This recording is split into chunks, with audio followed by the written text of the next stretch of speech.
Hello friends, আজকে আমি একটা আলুর তরকারি নিয়ে এসেছি তোমাদের সামনে, যেটা ব্রেকফাস্টে খাওয়া যাবে। এর সাথে তুমি লুচি, রুটি, পরোটা সবই খেতে পারবে।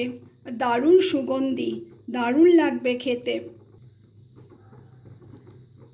প্রথমে আমি কড়াইটা গরম করতে দিয়েছি, তার সাথে তেলও গরম হয়ে গেছে।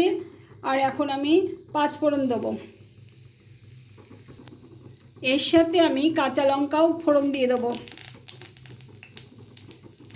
তার সাথে একটা রসুন থেতো করে দিয়েছি।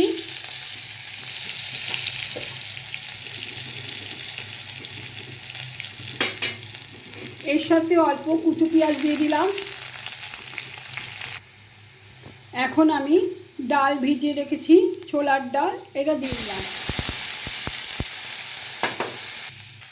এরপর আমি কাঁচা লঙ্কা কেটে রেখেছি আর একটু পেঁয়াজ আছে, এর মধ্যে ঢেলে দিলাম। একটু কালারের জন্য একটু লঙ্কার গুঁড়ো দিয়ে দিলাম।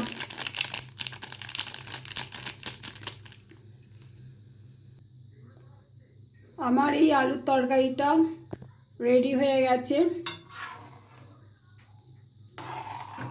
Heavy tasty. একবার বাড়িতে তোমরা রান্না করে দেখবে, সেম প্রসেস, একটাও যেন ভুল না হয়। সেম প্রসেস করে দেখবে, তারপর আমাকে কমেন্টে জানিয়ে দেবে।